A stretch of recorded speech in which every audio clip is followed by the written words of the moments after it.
Good morning everyone. आज हम practice set 3.3 करने वाले हैं ज्योमेट्री सर्कल चैप्टर का, स्टैंडर्ड 10th का। टेक्स्ट बुक पेज नंबर 63 में आपको मिल जाएगा इसके क्वेश्चंस। इसके पहले हमने सेंट्रल एंगल पढ़ लिया था, सीकेंट क्या होता है ये देख लिया था, माइनर एंड मेजर आर्क क्या होता है वो भी देख लिया था, उसके मेजरमेंट्स कैसे निकलते हैं वो भी देख लिया था। सेंट्रल एंगल का जो मेजर होता है वो माइनर आर्क का भी मेजर वही होता है, ये भी हमने पढ़ा था। एंड हमने दो थियरम्स भी पढ़े हैं। Corresponding arcs of congruent chords of a circle are congruent, means अगर कॉन्ग्रुएंट कॉर्ड्स अगर दिए हुए हैं सर्कल में तो उस कॉर्ड्स के वजह से जो आर्क प्रोड्यूस होते हैं वो भी कॉन्ग्रुएंट होते हैं। एंड उसी का उल्टा हमने पढ़ा था कि अगर कॉन्ग्रुएंट आर्क्स दिए हुए होंगे तो उसमें से जो कॉर्ड्स प्रोड्यूस होंगे वो भी कॉन्ग्रुएंट होंगे। तो अब हम जब प्रैक्टिस सेट 3.3 करने वाले हैं, इसमें क्या क्या अप्लाई होता है वो देखते हैं। चलिए शुरू करते हैं। तो फर्स्ट क्वेश्चन है, in figure point GDEF are concyclic point. Concyclic points का मतलब होता है कि जो पॉइंट्स है वो सर्कल में दिए गए हैं और अगर इन पॉइंट्स से हम एक क्वाड्रिलेटरल बनाते हैं तो उसको साइक्लिक क्वाड्रिलेटरल बोलते हैं। ओके, तो of a circle with centre C, तो सर्कल में सेंटर CB है। हमें यह बता दिया गया है कि एंगल ECF, ये जो एंगल है ये कितना है 70 डिग्री, ये गिवन है इसलिए मैंने यहां पर लिख दिया। मेजर आर्क DGF मतलब यहां से हमें घूमना है, ठीक है ना, D के बाद G है ना, इसलिए D से G तक लगाना है फिर F। तो ये जो आर्क है इस आर्क का मेजर कितना है, इस आर्क का मेजर है 200 डिग्री।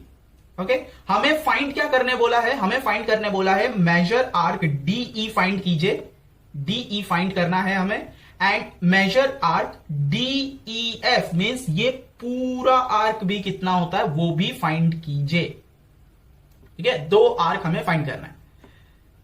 तो इसको शुरू करते हैं। सॉल्यूशन, हमारे पास गिवन में क्या है, हमारे पास गिवन में एक एंगल दिया हुआ है जो 70 डिग्री है। तो अगर ECF एंगल जो है वो 70 डिग्री है तो इसी एंगल से बना हुआ जो माइनर आर्क है, ये सेंट्रल एंगल माना जाता है ना, तो ये जो आर्क है ये भी कितना होगा 70 डिग्री होगा। बाय कौन सा definition, measure of minor arc definition. ठीक है, तो वो लिख देंगे। तो मेजर आर्क EF का मेजर, ठीक है, किससे इक्वल होगा, इक्वल टू एंगल ECF से इक्वल होगा। तो ECF से, ओके, और कितना होगा ये 70 डिग्री। ठीक है, इसका रीजन क्या होगा, रीजन होगा definition of measure of minor arc. ठीक है ना, ये हो गया। तो इसी तरह हमें यह पता चल गया कि EF मेजर आर्क EF जो होगा वो 70 डिग्री होगा, लेकिन हमें तो चाहिए DE। ओके, तो EF तो हमें पता चल गया। अब हमें यह भी पता है पूरा सर्कल कितना होता है 360 डिग्री का होता है। तो पूरा सर्कल अगर 360 डिग्री का होता है तो हम क्या कर सकते हैं कि पूरे सर्कल में से हमारे पास जितना अवेलेबल है उतना माइनस कर देंगे तो हमें DE मिल जाएगा। तो हमने अभी अभी EF निकाला है और हमारे पास DGF जो आर्क है वो गिवन में 200 दिया हुआ है। तो हम अगर 360 में से 200 और इसका 70 माइनस कर दे तो जो बचेगा वो DE माना जाएगा। तो चलिए इसको लिख के करते हैं। Major arc DGF plus major arc EF plus major arc DE is equals to 360। एक बार देख लीजिए, DGF arc EF arc DE, ये तीनों आर्क को अगर हम प्लस करेंगे तो कितना आएगा 360 डिग्री। और इसका रीजन क्या है, measures of A complete circle. तो अब वैल्यू पुटअप कर लेते हैं। DGF का कितना है 200 गिवन में है। ओके, EF का हमने अभी अभी यहां से निकाला है, कितना है 70, और DE तो हम एक्चुअली फाइंड कर रहे is equals to 360। 200 plus 70 is 270 degree plus major arc DE is equals to 360 degree. इसका कंटिन्यूएशन यहां पर है। तो हम क्या करेंगे, आर्क DE को यहीं पर इक्वल टू के लेफ्ट हैंड साइड पे रख देंगे एंड 360 को अपने जगह पर एंड 270 को इस तरफ ट्रांसफर करेंगे तो वो क्या हो जाएगा, सब्ट्रैक्ट हो जाएगा। तो therefore major arc DE is equals to 360 में से अगर मैंने 270 माइनस कर दिया तो कितना बचेगा 90 डिग्री। तो यह है हमारा DE। अब DE तो मिल गया, हमें निकालना था DEF भी, ये भी निकालना था। तो DE तो मिल गया, लेकिन DEF ये भी निकालना है। तो DEF अगर निकालना है तो हमें क्या करना पड़ेगा, DE आर्क और EF आर्क को क्या करना होगा, प्लस करना होगा।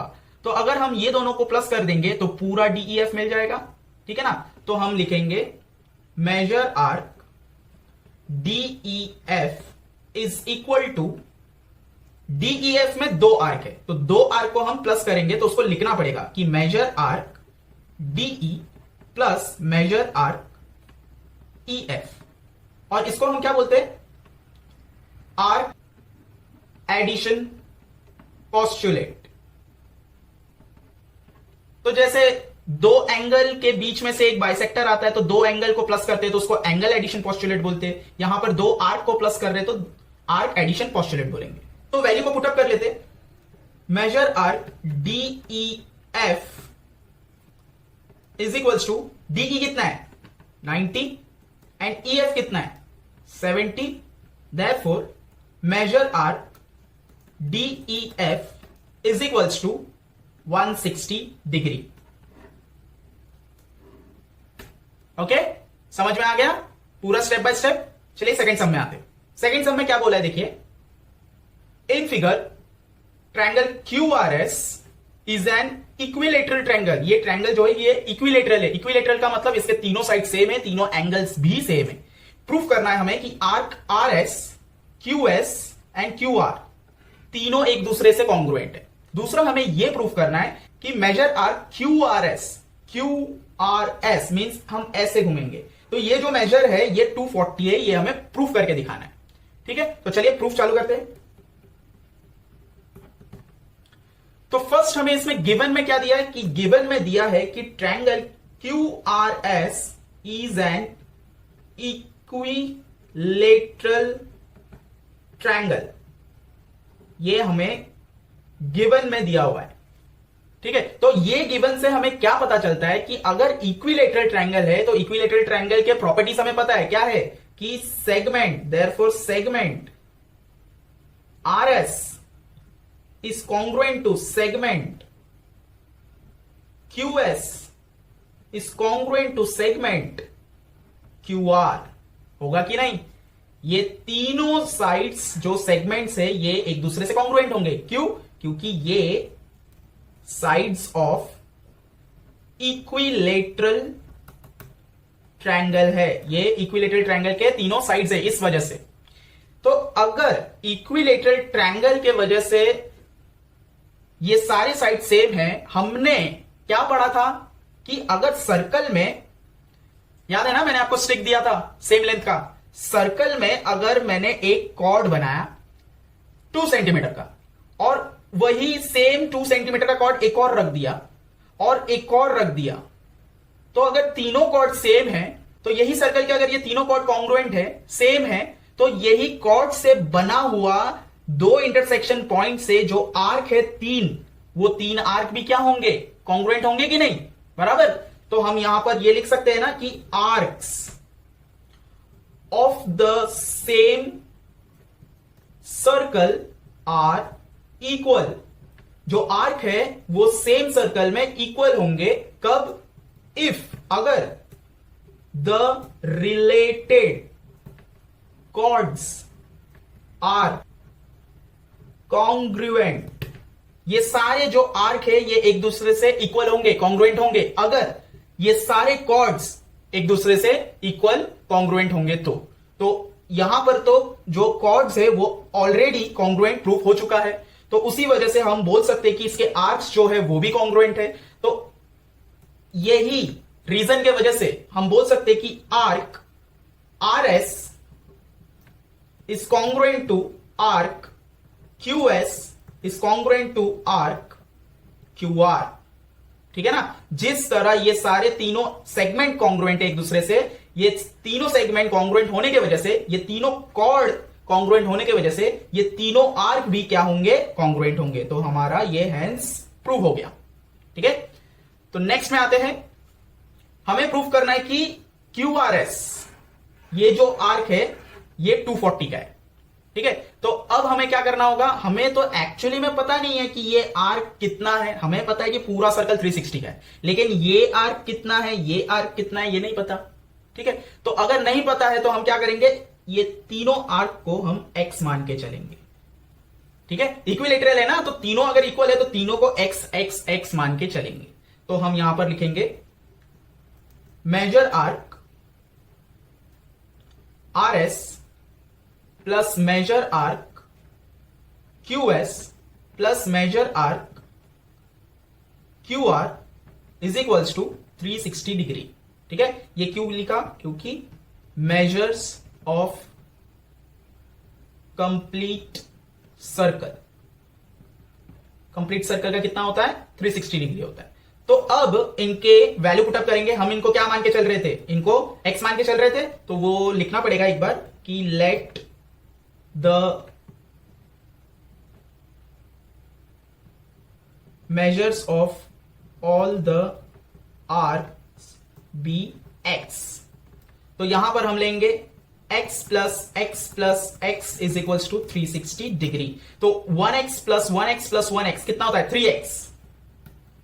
अगेन यहां पर x क्यूब नहीं लगाना है, x के ऊपर 3 नहीं लगाना है, 1x कुछ नहीं है, मतलब 1 माना जाता है, 1x 1x 1 2 3, तो 1 plus 1 2 plus 1 3, 3x। x common है ना सब में, इसी वजह से is equals to 360 degree. x को अकेला छोड़ेंगे, 360 डिग्री है, उसके नीचे 3 आएगा क्योंकि यहां पर मल्टीप्लीकेशन में, तो 3x का वैल्यू क्या निकलेगा, 120 डिग्री। तो x अगर 120 डिग्री है, इसका मतलब RS कितना है, 120 है, RQ कितना है, 120 है, एंड QS कितना है, 120 है, बराबर, क्योंकि x का वैल्यू ही उतना है ना, x का वैल्यू ही उतना है, अभी अभी निकला है। तो इसी वजह से हम ये बोल सकते हैं कि देयरफॉर मेजर आर्क QRS, हमें पूछा है ना QRS, major arc QRS is equals to, QRS में दो आर्क है, एक है arc QR, major arc QR, plus दूसरा आर्क है इसी में QRS में, वो कौन सा है, RS, तो मेजर आर्क RS। तो अगर हमने इसको प्लस किया, क्योंकि इसका हमने क्या मान के चल रहे थे, x मान के चल रहे थे, और x का वैल्यू क्या निकला है, 120। तो अब हम इसमें वो वैल्यू पुटअप करेंगे। वैल्यू कितना है, 120 QR का, एंड RS का कितना है, 120। तो therefore major arc QRS is equals to 240 degree. ठीक है ना, तो हमने इसको प्लस करके भी बता दिया, और ये प्लस का रीजन भी क्या था, आर्क एडिंग पोस्टुलेट, यहां पर भी पढ़ा था। ठीक है, तो ये हो गया हमारा 240 आ गया, तो हेंस ये भी हमारा प्रूफ हो गया। चलिए थर्ड सम देख लेते हैं, लास्ट वाला। तो थर्ड क्वेश्चन में क्या दिया है, ये फिगर है, in figure chord AB is congruent to chord CD। ये दोनों कॉर्ड एक दूसरे से कैसे है, कॉन्ग्रुएंट है, भले ही एक दूसरे को इंटरसेक्ट कर रहे हो, लेकिन है लेंथ में कॉन्ग्रुएंट। प्रूफ करना है कि AC ये जो आर्क है ये BD आर्क से सेम है, हमें ये प्रूफ करके बताना है। तो चलिए देखते हैं प्रूफ। तो हमारे पास जो गिवन है हम उसको पहले लिख लेंगे। हमारे पास गिवन क्या है कि कॉर्ड, ये देखिए, AB is congruent to chord CD। ठीक है, ये गिवन है हमारे पास, तो इसको लिख लेंगे गिवन। और अगर कॉर्ड AB गिवन है और वो CD से कॉन्ग्रुएंट है, तो इस कॉर्ड से जो आर्क बन रहा है वो आर्क भी इस कॉर्ड से जो आर्क बन रहा है उससे इक्वल होगा। तो लिख लेते हैं। तो AB से जो आर्क बन रहा है वहां पर नाम क्या आ रहा है, ACB। भले ही C कॉर्ड का नाम है, लेकिन वो AB आर्क के बीच में तो आ रहा है ना, तो आर्क का नाम क्या होगा, arc ACB is congruent to, उसी तरह AB में जो B कॉर्ड में नाम आ रहा है वो CD आर्क में बीच में आ रहा है, तो इसका नाम होगा आर्क CBD। ठीक है, तो ये दो कॉर्ड के कॉन्ग्रुएंट के वजह से ये दो आर्क भी क्या हो गए, कॉन्ग्रुएंट हो गए। तो इसका रीजन क्या होगा, इसका रीजन होगा कि आर्क्स करस्पॉन्डिंग ये जो आर्क है ये करस्पॉन्डिंग आर्क है, करस्पॉन्डिंग मतलब सेम सर्कल में दो अलग अलग आर्क है, करस्पॉन्डिंग टू कॉन्ग्रुएंट कॉर्ड्स। और ये कॉन्ग्रुएंट क्यों है? क्योंकि दो कॉर्ड जो थे वो कॉन्ग्रुएंट थे यहां पर, और दो कॉन्ग्रुएंट कॉर्ड की वजह से ये दो करस्पॉन्डिंग आर्क भी बन रहे हैं, इसीलिए ये भी कॉन्ग्रुएंट माने जाएंगे। ठीक है ना। अब देखते हैं कि ये आर्क तो बन गए, लेकिन इस आर्क में एक्चुअली में दो दो आर्क है। ये ए सी बी जो एक पूरा सिंगल आर्क है, इसमें तो एक्चुअली में दो आर्क है। वो दो आर्क के नाम क्या है? तो but in arc A C B, arc A C B में दो आर्क है ना, तो वो लिखना पड़ेगा कि मेजर आर्क क्या है? ए सी प्लस मेजर आर्क, इसको स्मॉल लेटर में लिखना है, मेजर आर्क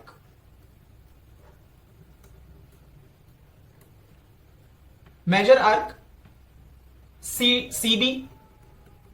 ठीक है, तो आर्क ए सी बी में दो आर्क कौन से है? एक है आर्क ए सी, एक है आर्क सी बी। उसी तरह आर्क सी बी डी में भी दो आर्क है। कौन से है? Arc C B plus major arc B D. ठीक है, तो ये दो पॉइंट को अगर हम देखें और ये पॉइंट को भी देखें, तीनों पॉइंट को अगर देखें तो तीनों पॉइंट में ए सी बी और सी बी डी ये दोनों दोस्त है, ये दोनों दोस्त है, मींस कॉन्ग्रुएंट है। तो अगर ये दोनों कॉन्ग्रुएंट है तो इनके जो दोस्त है, ठीक है ना, ए सी बी और बी डी, ये सब एक दूसरे से क्या हो सकते? दोस्ती बना सकते, मींस ये सब एक दूसरे से क्या हो सकते? कॉन्ग्रुएंट हो सकते। तो देखिए, अगर ए सी बी कॉन्ग्रुएंट है सी बी डी से, तो हम ए सी बी के जगह अब क्या लिखेंगे? ये पूरा वैल्यू लिखेंगे। ए सी बी के जगह क्या लिखेंगे? ये पूरा वैल्यू लिखेंगे।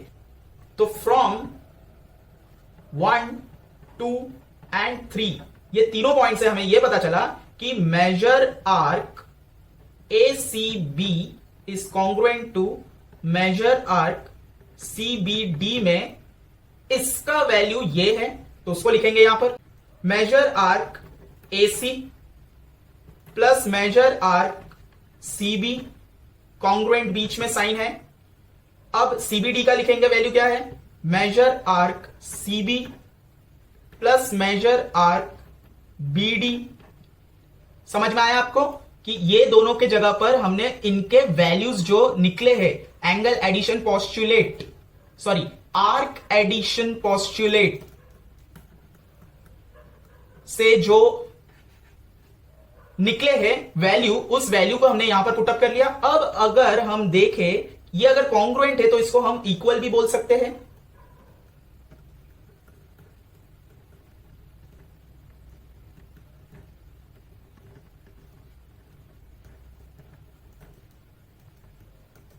अगर ये कॉन्ग्रुएंट है तो इसको इक्वल भी बोल सकते हैं, और अगर इक्वल है तो इक्वल टू के ये तरफ भी सीबी है, ये तरफ भी सीबी है, तो ये कट हो जाएंगे। क्यों कट होंगे? क्योंकि अगर मैंने ये सीबी को इस तरफ किया तो माइनस हो जाएगा इससे, तो वो जीरो हो जाएगा। अगर इसको यहां पर लिया तो भी वो माइनस हो जाएगा, इसके जीरो हो जाएगा, ये दोनों बच जाएंगे। तो हमारे पास क्या बचा? Major arc A C is equal to major arc B D. ठीक है, तो देयरफॉर अगर इक्वल है तो हम इसको कॉन्ग्रुएंट भी बोल सकते हैं। तो major arc A C is congruent to major arc B D, hence proof हो गया ना। आई होप आपको सब कुछ अच्छे से समझ में आया होगा स्टेप बाय स्टेप। तो इसी के साथ 3.3 प्रैक्टिस सेट खत्म होता है हमारा।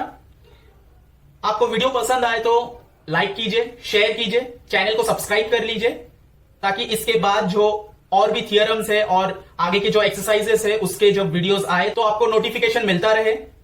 Thank you.